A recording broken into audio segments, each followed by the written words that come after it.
All right, hey everyone. Today we talked about um,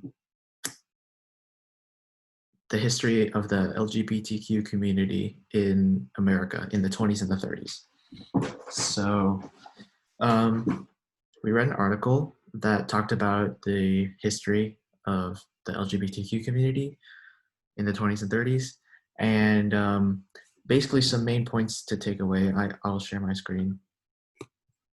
Um, is mainly that in the 20s, Americans were very accepting um, towards the community. And then in the 30s, they became more hostile towards them. And what the article explains as the reason for that is that in the 20s, it's the roaring 20s.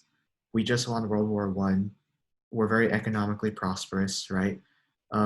If you read like the Great Gatsby or something, it's like a perfect embodiment of what the 20s was like. It was very grand and very like very extravagant, and there were lots of like new things being tried out. And the article talks about um, how people were very accepting towards the LGBTQ community during this time because people were willing to try out cultures that weren't mainstream. So like Harlem and Greenwich Village in New York became hotspots uh, for like mainly African American communities, but also it attracted a lot of gays, lesbians, and transgenders because they were very accepting towards minorities. So um, another thing that you might remember about the 20s is that uh, even in like straight people and um, like heterosexuals were also very very eager to try out or like experience the LGBTQ culture. So everyone was very curious. Everyone was very happy with everything because one thing, the main thing is probably economic prosperity. The U.S. is very rich, and its ego is very high because we're the greatest country in the world because we just won World War One.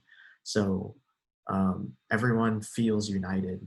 Everyone gets that sense of unity. Everyone in the country feels protected, feels safe, right? And then suddenly in the 30s, mainstream America became a lot more hostile towards them. The article talks about how the police would shut down bars that were serving gays and lesbians, or how you could get arrested for holding hands with someone with the same sex, or dressing as someone with the opposite sex. Uh, and they justified this using the misconduct rule, which is very subjective. It's basically if you're misbehaving, we have reason to like detain you or something like that because we think you're doing misconduct. So very subjective thing that let police leverage their power against the LGBTQ community and basically discriminate them in many ways.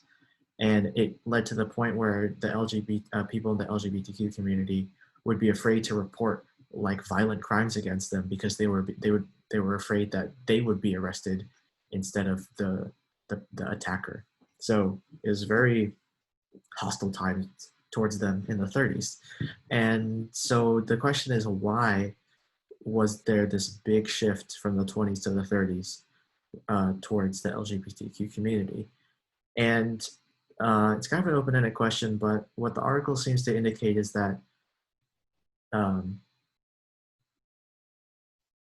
one big thing that happened was the Great Depression in 1929, and that caused a real economic downfall for Americans and caused American society as a whole to like literally be depressed.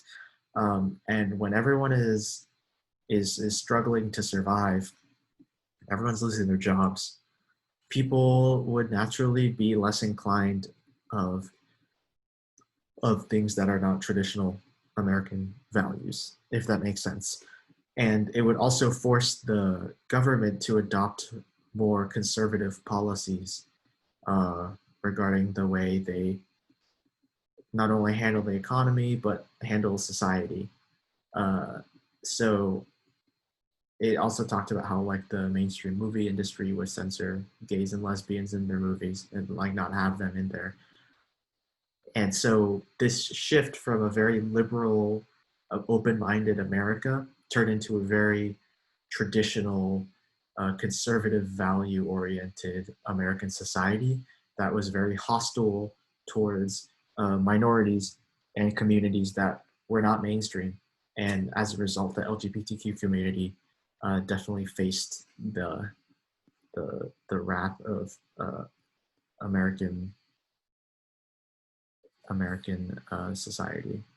So yeah, it's actually a very interesting article. So yeah, I hope you learned from something from this. I certainly did after reading this. So yeah, thank you.